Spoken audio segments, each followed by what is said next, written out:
Welcome to the DevReady podcast, where we're helping non-techs build great tech.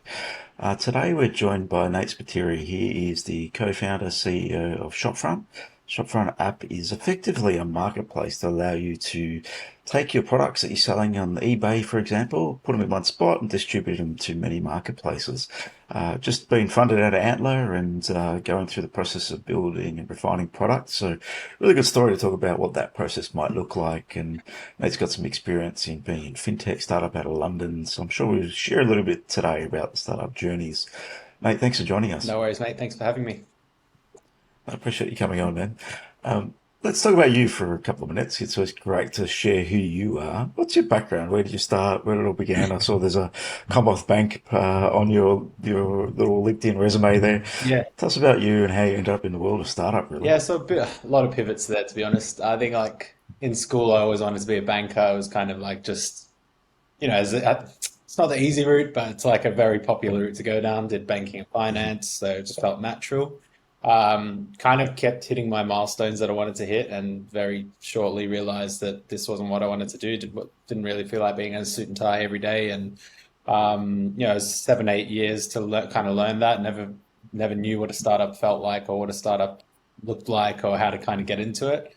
And then 2019, right before COVID, my partner and I just decided we were kind of over Melbourne and Australia at the time and our lifestyles, I guess, and wanted to take a punt and Hmm. move overseas. And I really had this motivation to jump into fintech, not really knowing what fintech was, but it was a nice kind of sidestep into the world of startups.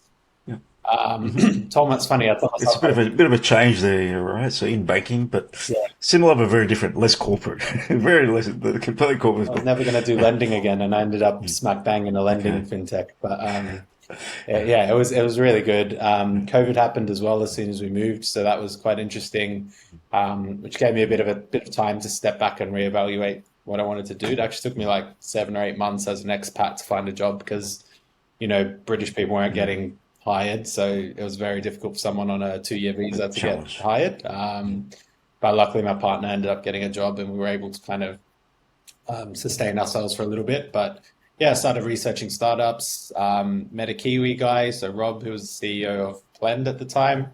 And he had this great idea to build a credit score model using open banking because he couldn't get finance in the UK being an expat when he arrived and ended up getting into snowball debt. Really powerful story there. So him and his co-founder Jamie were looking for a CMO type first hire. I'd never actually done a formal marketing at that time, but I'd like run clothing brands and I kind of had that lending background. And I think they just saw me as quite a personable person that could, Hmm. deliver the brand message and the branding at the time. So for about 6 months, I worked for Sweat Equity for them, so basically for free. And I was working at another fintech called WageStream at the time. And then when they raised their first round of funding at Plend, I came on board as the kind of head of growth, first official hire, Hmm. which was awesome. And then it um, took us another 7, 8 months to go live. But in that time, I was responsible for hiring, setting up partnerships, setting up all the commercial proposition. So while the CEO was like out fundraising and raising debt and equity, and the CTO was building the product, I basically filled all the other gaps from operational to Hmm. everything else. So it was a nice kind of, It's just the world of startup. Just do everything, yeah, right? Just get involved. probably the closest thing to being a founder as I could be without all the Yeah, stress and yeah, pressure. So I yeah. tell them now that I'm a founder. I always apologize for being a pain in the ass at the time and just kind of not understanding exactly what they were going through. What it's all about. Yes. So no, Mm. but it was great. So I spent about 4 years at Plend, managed to stay in London an extra 2 years, got sponsored, which was amazing. And through my time with Plend, we grew the team to over 20. We raised over £40 million in debt and equity. And I Nice. think they've just ticked over, I think, lending over 12 million or £10 million across the UK. Hmm. So the product was lending longer term, higher value Hmm. loans at a lower interest to people who couldn't afford Okay, the prime loans from the banks. So a lot of it was got for it. debt consolidation, for example. So rolling a lot of high cost credit Hmm. cards into a lower cost loan. And we were actually the lowest Hmm. on the market for that near slash subprime Mm. space. So we also ended up being B Corp while I was there, which is fantastic. So I learned to like think of startups with an impact lens and for a lending business, that was very difficult because you talk to people and they're like, well, what's really impactful about lending? How's that ethical? And then you kind of explain what you're doing and all the additional things you're doing. And it became the front of our brand basically to be an impact lending business and the first of its kind in the UK at least, which was awesome. So You hear about a lot of the startups or the fintechs that do the complete opposite. exactly, yeah. So Yeah, so that's a great story, just to, how you're helping rather yeah, than, yes, we'll go after third world countries and charge them exorbitant lending fees for not much. So yeah, that's where most fintech I've heard about go. So yeah, that's a very different yeah. story. Fintech tends to be very like commercial first business. So to like flip it on its head and think impact and then commercial actually worked well for us because you attract the right partners that are willing to give you funding and grants, and You would, yeah, get the right people on the you table. get the public that trust you to borrow from you as well. So it's kind of like a really nice space to play in. Um, It's a good way to stand out, right? So when we're building a business, we need to stand out in some capacity. If the same as everyone yeah, else, it becomes difficult to raise. Like you said, £40 million. That's significant capital and debt yeah. that was raised. That's not a small amount, right? So if anyone's going down a bigger journey, we need to be different. And that requires trust, right? It does, Yeah. yeah. It requires significant trust and good people behind it to really drive it. So yeah, good outcome. So first hire. Um, what made you? Why did you decide to leave? Come back to Oz, or was it just other reasons? Um, it was just, yeah, 4 years kind of felt we started getting to the point where you can't really like own anything in London. We really wanted a pet, for example, or to buy a property. You can't really Yeah, do those things. It's yeah, just expensive and you don't know how long you're going to be there for. So it was kind of just time. And then, yeah, I interviewed for Antler, and yeah, I just thought I'd take the punt. And that was kind of the trigger point to move across. yep. And yeah, just start the But, new journey. but tell me about Antler, because some people go into Antler with no concepts. How did you walk into Antler?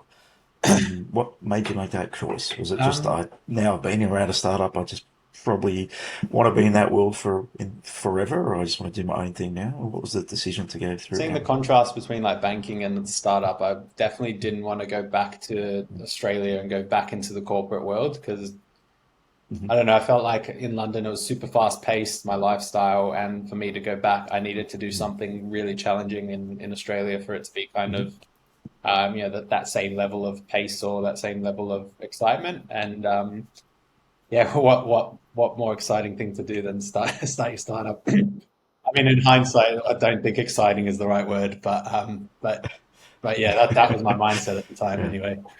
Uh, A lot of other descriptions to running a business, and exciting is just tiny moments in time. There can be a lot of yeah, like other emotions through that process. Yeah, there's like little moments where you're like, oh, this is the best, and then it lasts 10 seconds, and you're back to okay, yeah, now I need to do yeah. more. Back to the grind. Yeah. But no, Yes. I really love the antler process, to be honest. Yeah. It's a weird one. It's like a lot of people explain it like it's almost like Mhm. dating because obviously they try to match technical and non-technical co-founders, which is a very difficult job to do, but I think they do a really good job at it because you've got your product people, your super technical people, there's sales people and marketing people that so you need to like find that good mix of people that are chalk and cheese, but also share the same passion. Um, Mhm. what I did, which I don't know if is cheeky or smart, but I learned from another founder in London that got funded how they kind of went about finding their co-founder in Antler. I actually reviewed the whole list of people that got into the program 2 or 3 weeks before we started, and Mhm. I jumped on calls with all the Yeah. technical co-founders in the cohort just to kind of suss out who Mhm. I wanted to work with. One of the things, Build a relationship. yeah, Yeah, one of the it's things smart walking. I was Yeah, not worried walking in blind. I was just really worried about going in, waiting too long to find someone, and then there's a time limit on the program. It's not like you can just stay in Yes. the exploratory phase forever. And I ended Mm. up jumping on maybe 10 calls, vetted it down to 4 people that I maybe wanted to work with, and Drew, my co-founder now, he was in Bali at the time. He was like a digital nomad. He was he was Okay. pretty sure like was out for Enjoying drinks life. a couple of times, and I just thought, okay, this guy's like Yeah. I can get along with this guy, and we kind of shared the same Yeah. passion. He's really big on impact. Just was a CTO at a energy startup, so just kind of I was really Hmm. passionate about circular economy at the time, and still am, and we kind of just really clicked and actually came up with almost the first concepts in that first phone call before the program Yeah. started. Um, and Okay. then that kind of evolved as we met each other on day one of the program, and then it was almost just like, let's not waste time, let's just jump in and start doing this now. Mm. So I think we were one of the first teams to actually form in the program because yeah, we just really wanted to go for it. Like I had taken a couple months off work because I was traveling before I came to Australia. He had traveled before he came as well, so we were just both ready to hit the ground running and just build. We didn't want to like waste time just mucking about trying to find the right partnership and things like that. It was just kind of like, okay, we get along. There's complementary skills there. Let's just do it. And if it fails, like we've done it quick enough to maybe go back and find someone else. So that was like thinking. Um, Smart. Yeah. Brilliant advice for anyone going down that process because yeah, you can walk in a room with X amount of people and sort of get a bit lost in it. It's probably a nice way to approach it. don't try and find the Mm. perfect co-founder too. Like I Mm. know you're in it for the Hmm. long run, but like if you're Yes. like you're not perfect. Like I was by no means a like I wasn't a perfect marketer, but ended up growing Plend Hmm. quite substantially. I'm Mm. not a perfect CEO, but I think I'm learning on the Yeah. go. And like Drew, Yeah. I mean, I It's thought Drew was actually quite good to be honest, but yeah, I don't think anybody. I didn't go in there expecting like perfection for a co-founder. I think a lot of people might have done that and might have maybe thought about things too much and kind of too far. yeah, Yeah. not taken the risk, which it is a risk unless you've known this person. Well, the whole thing's a Yeah, risk, right? So you're walking into a business, the chance of success is slim. yeah, Let's be brutally honest. Continuing to raise funding because it's not going is challenging. It's going to be difficult. You're just going to have people that are, like you said, there's a connection there. There's a bit of a friendship, but you got a very different polar opposites because you're coming up from two different angles, and that's important. I've got a, when I'll tell you a bit about us. We started the business 16 years ago, so we're a tech consulting business. Started 16 years ago. There was five of us at the beginning. We were guys out of uni. We just collected a few guys that made sense, and after a year, there was two left, and they're still standing. But yeah, you learn pretty quickly as to who's really in it for just mucking around or who's in it to just put a title CEO on their business card, or who's just not interested at all. So you had a couple fizzle out, and there was just two left after about a year and a half. So that was a fascinating thing. You will find pretty quickly how committed the other person is, and I find that if anything, if they're committed to the cause and willing to make an effort and drive and learn, that's all you need. It's they will, if they want to learn and evolve, then you're probably with the right fit because nothing's ever going to be the same in the world of startup.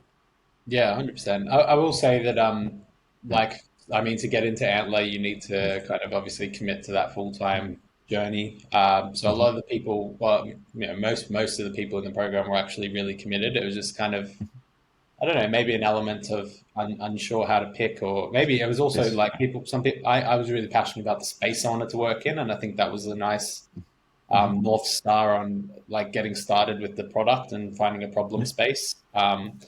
Whereas some people might have, yeah, there's two ways you can go about it, and you need the mix. You need the mix of people who don't have ideas and the people that do have ideas, because obviously, if everyone goes in with an idea, then you're not going to Mm. find pairings. But yeah, there's this. If you don't have an idea, there is this element of having to move and make a decision very quickly on what you're passionate Mm. about, which is what I Mm-hmm. think Drew did. Like when I told him what I wanted to do, he was like, Yeah. "Oh yeah, like I can resonate with that," and then jumped in Mm-hmm. straight away, and it was like an easy decision Fascinating. from the word go. Yeah, So the concept that of Shopfront itself, let's talk about that. So where did it stem from? So how did yeah. that begin? And tell me about that. Yeah, so I like during my time in London and even before that, I've always been like a reseller and into the sneaker market and kind of you probably see on my LinkedIn, I've had fashion brands. I've always like been on in that space just as like a really passion space for me. Mm-hmm. And when I tried to move back to Australia, I realized my selling was like almost it was just way more difficult to make sales, and I literally had to be on eBay, Facebook Marketplace, I had to be spread across multiple marketplaces, where in other places I felt the markets were a little bit more advanced. So initially, what I wanted to do was build a new marketplace in Antler. I just thought there was, with the help of AI and with the help of kind of new technologies, there's obviously a space um, where a marketplace can be more intuitive, or it can be easier to make sales and easier to list. So that was the initial concept. I think we were going to call it Flipped or something like that, a new Yeah, marketplace. okay. Um, and we slowly started realizing through validating, so from talking to prospective customers and businesses and whatnot, that the problem wasn't actually with the demand side. So there wasn't really a problem with people buying goods on the secondary and alternative markets. The sellers were the Mhm. ones that were always complaining. And the common themes that just kept coming up more and more was that it takes 15, 20 minutes to create a listing. Taking the photos is a pain. Removing the background requires third-party software.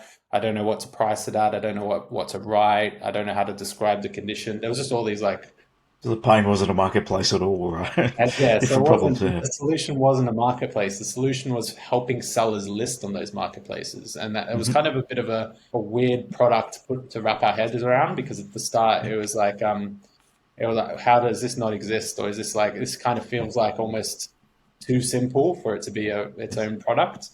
Um, And then we looked to the US, and it's actually quite a common product in the US. So this, we're more of like a layer that sits between the seller and the marketplace. And there's actually a ton of them in the US, and some of them came out of YC. There's one that's come out Okay. of Techstars.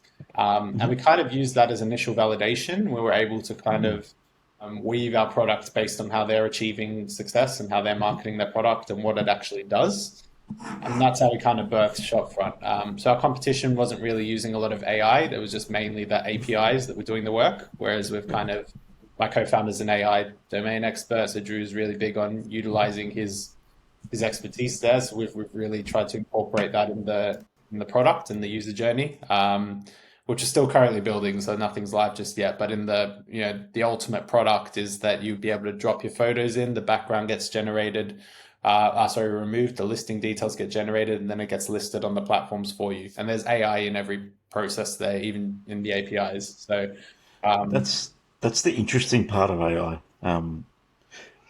Building it, the advantage that startups have right now is you can actually build AI into an end-to-end workflow and a process, yeah, whereas platforms that already exist, they can't effectively go in and change the entire process, right? Other than changing the old product. So that's one fascinating area you touched on, which I found is the biggest asset of AI. It's how do you take it from step one, two, three, four, five, six, seven, and get it to actually support you across the journey of those steps, yeah. not just here, write me a description by clicking this button and enhance it. That's how these products are putting it in that are retrofitting. So that is definitely an advantage that people have right now if they're really tapping into AI. I think we want to like our customer profile isn't really technical, so we don't even want to let them know that it's AI. Like they shouldn't care if it's AI or not. They should just say this is super fast. This does what it needs to do. And in the back end, we're utilizing AI to expedite every process that might have taken longer in their original kind of processes. And AI has also helped us like even build our code, right? It's been so helpful for like expediting how we actually build because Everything's changed, yeah. yeah. Yeah. So I think we like the timing for us is just perfect. Like even from a Uh-huh. marketplace point of view, there are marketplaces popping up left, right, and center too. And I always use the example of Depop being acquired by Etsy. So Depop was a very kind of Gen Z sort of edgy marketplace 5, 10 years ago. And we've even heard feedback from sellers that their brand is being a bit diluted because they've now been acquired by a massive, they're huge now, right? They're not even that, they're not a niche marketplace anymore. And so what that's doing is giving the opportunity for other marketplaces to come in and fill the gap that Depop was. And I think it's much easier to build a marketplace now. So you're getting like several marketplaces trying to do the same thing. And what we're able to do is integrate with all of them rapidly, which means that the sellers have the opportunity to not only list on the platforms that they do, but explore new platforms that maybe they're unaware of, list on niche platforms without having to download so many apps and create, try and figure out where to list it. It's just kind of put in a list and you say, I want it listed here, here, here, and here. And then Mm. that's it. So we're writing It that way. sounds like it solves a significant problem because I don't do much of this, but when I did, it's just a pain in the ass. Take photos, put a description up. If you want to put on, yeah, you put on one marketplace or two max because it's more effort to get and put third, fourth, fifth, sixth for a click. Yeah. bang, bang, bang, bang, and I'm on 7 or 8 marketplaces a lot quicker to sell something, isn't it? Yeah, Mm. exactly. And there's a lot of Yeah. stats to show that the chance of sale substantially increases. And Yeah. there are things like every marketplace has algorithms as well. So Mhm. what we're planning to integrate is relisting and refreshing the listing. So the new listings get pumped higher on the algorithm. So if your stuff isn't selling for like 3 weeks, we can say let's renew that listing, which means it takes it off and puts it back on, and it goes back to the top of the algorithm. And to do that manually on a marketplace would take a lot of time, Mhm. but to do it with us, it's Mhm. like a one-click thing because you're just copying and pasting the all the details and reposting Brilliant. it. So, product sounds like it's very going to be very efficient. How far along the product development journey are you? Where are we in terms of product development? So we've just seen a kind of version of the front end a couple of weeks Mm-hmm. ago, which is awesome. Yep. By the end of this week, we should be able to test listing on eBay and Depop, if I remember Nice. correctly. So Yep. not for public yet, but just kind of like That's okay. Yeah, no, it's early, right? So just everyone listening, it's really early. So you're yeah. really alpha, right? One If that. listing also Yeah. has Nice. Yeah. like 7 or 8 API Mm-hmm. calls as well because like there's the Mm-hmm. like there's all different elements of that listing that need to be Yep. pulled through. So there's a lot of testing that needs to be done. But I've got a wait list of about 330 at the moment. Trying to get that to about 500 by the end of this month or early next Nice month. work. Mm-hmm. We've got two enterprise customers that we're working with now, not working with yet, but kind of scoping out Yes. what the pilot might look like this year. So written confirmation that that they want to go ahead with that, which is awesome, or not go ahead, but at least start testing that. And that'll be the kind of paving the way for the future of where this could go on a B2B sort of enterprise scale. But because our initial ICP are sellers, individual sellers, it's very easy to kind of get them involved. They're very excited about it. They want to test it. They want to work with us to Mm-hmm. build it. So I've like sponsored vintage markets in Brunswick, for example, and I've gone and spoke to our Yeah. sellers in person, and they're Mm-hmm. all just thinking, "Oh my God, this is amazing! I'll definitely use this." And you'll find that vintage sellers and sellers they just don't go omni-channel because it takes so long to list on the Too long to platform. do, right? Yeah. And Yeah. another problem is that sometimes, like these marketplaces tend to ban sellers for nothing. Like it's becoming a trend where they kind of think you're doing something dodgy, but you're not. Therefore, your accounts get suspended for like 10 days or 20 days. So you can imagine if you have all your eggs in one basket listing on one marketplace, that's your whole bit. Well, we've spoken to someone who was full time in working selling on Depop, and now her accounts just completely got banned, and she can't reinstate it. Oh, you're kidding. So that's all her stream of income. So she's had to restart her whole kind of store. Oh, no. And we're saying like if you were using us, you'd just be spread across everywhere. It wouldn't matter if one of the Mm. platforms goes bust or something happens to your account. It's a little less impact, right? So Yeah, instead of yeah, you're being more 100% of diversified. your business might be 10, 15%. So Yeah. it's less of a hit to actually be able to wear. In terms of, there's a couple of things you mentioned that's quite important for people to talk and dig into. One, you built a wait list. Talk about the approach to doing that because people can be stuck building stuff forever and really never get out into the market and validate quite well. So talk about what have you done in that space? How are you going about validating? You've obviously done a pivot because of it. What's been your approach there? Yeah, so I will say Antler was really good in helping with the validation stage. I think it's very easy, like you said, to think product first and problem second. And then we were in a lot of positions where we were trying to retrofit a problem to the product because we were so passionate about the product. And it just never was going to work. Like the people that we spoke to about 100 sellers and buyers just on the phone or through like Instagram or met them in person for coffee. So we tried to build a bank of these kind of validation interviews, and like the problems are very clear, but we kept just kind of trying to think outside that problem, which it took us a while, and I think every founder kind of goes through that. But we really just thought, okay, these are the problems. Let's just fix that problem. Um, the good thing about doing a lot of validation as well, like speaking to them in person or even just DMing them or whatever it might be, is they end up signing up to your wait list, and they end up being the ones who are most excited about your journey because they've seen you go from this phone call having literally nothing but not even an idea really to now you're featured in the news getting funding and things like that. And they were the first person that you spoke to. So for them, it's very exciting to see the trajectory. And for us, that's like almost a loyal customer that's just waiting to get their hands on the product. So I've really found that journey quite exciting and motivating because they're your early kind of fans, if that makes sense. Um, I mean, for sure, there were some interviews that were like, "This sounds terrible. I'm not gonna like. I don't see the need." Like, or just skeptical people that are just like, it's new, and they're just gonna be like, "Nah, I don't need it. Don't have any problems. My life's fine." But majority of them tell you if you ask enough questions, where the pain points are. And it's also given us a lot of thinking for like where we want the product to go and what we could put in an icebox for like V3, V4, like what can we solve next? And we Building out that roadmap, right? In terms of yeah, okay, where could and, this product be? and we really Hmm. identify that the space we're playing in has a lot of problems, and that it's kind of allowed us to think 5, 10 years down the line rather than just having a product that's going to stop after 2 years. Like we know where we want to be in like 5, 10 years because there is that much growth that we can, like the market is huge for this, for secondhand and alternative and sellers and whatever it might be. And we haven't even How thought big about. is the market? What is the data? How big is it? Yeah, it's a tricky one, right? We've tried to fact check it and extrapolate a few different bits of data. Essentially, we didn't want to take the GMV approach and just be like secondhand market is huge, whatever, because that doesn't really say how big the market is. So we've really tried to figure out how many sellers there actually are.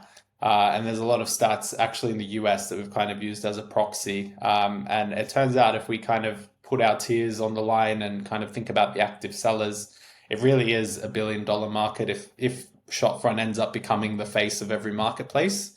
You can imagine, even you said yourself, you sell a few things, right? So if we're the app that everyone has and we're the kind of front end to make sure people, if whether they want to do a clear out or they want to sell professionally, they have Shopfront, then there's definitely millions and millions of people there. And freemium works well because if you're using it and you're having a good experience, you might have a friend that wants to start selling a bit more professionally or is into collectibles or furniture or something, and they'll be the ones that pay the $10 or $40 a month depending on how much they list, right? So there's a really nice element of network effect that we're banking on, and we've seen it done well with other businesses for sure. Like look at Linktree, for example. Like no one thought Linktree was going to be a unicorn, and those guys are absolutely killing it. So It's a definitely exciting journey you're on because it's a big area. So yeah, when you're tackling new product, big areas is always interesting and exciting. And with the new technology, you can make things more effective and efficient for people at the other end. So they're yeah, going to be quickly inspired by it. Building the wait list, tick on that because yeah, effectively it is your first customers. So it sounds like you're on an interesting journey, and I think we should catch up in about a year and see how you're tracking. Because yeah, yeah, there's something here in terms of obviously it's a big space, big opportunity. It's about, and you mentioned it's a small product at the beginning, but in effect, it can be a big problem, and it can assist a lot of people. So there's a lot of value to that. So thanks for coming on, sharing, Nate. What's for you? Just one more question. What's the vision? Where do you want to be in 10 years' time? Because you mentioned that you're thinking that far ahead. What would you like to be? What's the goal? yeah. I think we literally just want to be the application everybody uses when they want to sell. Like it's not like you have to. I think the question we want to remove from people's mind is where should I sell my stuff and how should I sell it? What's my thing? What are my things worth? Like we just want to make that, like we want to be the answer to all those questions. Like you don't want to, you don't need to juggle several apps or Google search anything or try and do research. Like we'll have all those analytics, we'll have all those tools for you. All you got to do is upload the photos and let us do the rest. I think there's something really powerful there. That's not really been done before on that scale. So Yeah, no, very exciting journey, man. Good luck with everything. I wish you all the best. It's obviously going to be a long ride, a lot of change and evolution over the journey, but getting that first product out to market with a wait list is always exciting. So, when's the timing on that looking? Is it probably next 3 months? What are you thinking? I mean, timing's Yeah, one that I just hate yeah, answering because it yeah. keeps. I know it's a tough one. Yeah, in terms of tech, it's difficult because you might have to change, pivot some stuff you Yeah, learn as you evolve. It's a difficult one. I think by Yeah, end of September we should be able to yeah, test enter. Even next yeah, month, early next month, we've got a yeah. handful of users that could be listing on two platforms. But Brilliant. Yeah, so probably a beta launch or whatever you want to call it by end of next Yeah. month, and Yep. then officially launch shortly after that to some of the wait lists. So Brilliant. yeah, stay tuned. Hopefully it stays on that trajectory. But yeah, So if anyone wants to find out more about the Shopfront app, where might they find you? I think it's the Shopfront app. Is that correct? Is that the website? that was our old one. So it's www.shopfrontapp.co. All right, cool. Yeah, I'm pretty active on LinkedIn as well. yeah, So yeah, yeah, I yeah. yap on about it all the time. So feel Yeah. free to reach out or chat to me as well. If any sellers out there want to learn more, just follow the journey, just jump on, have a connect with Nate. And thanks for coming on the DevReady podcast. Really good to share your journey in the early stages and the excitement behind that and what that could be in terms of vision. And you get sucked into the vision as an early stage founder, and that's what you need to be on that journey of, okay, how big of a difference can we make in this space? So good luck with everything. I'll Yeah, stay in touch. We'll maybe connect through in 6, 12 months when you launch something, and we'll see how it's sort of trending because it's an exciting little journey run. awesome, man. Thanks for having me, Andrew. Appreciate I it. appreciate it. Thanks, Nate. Cool. Cheers. See ya.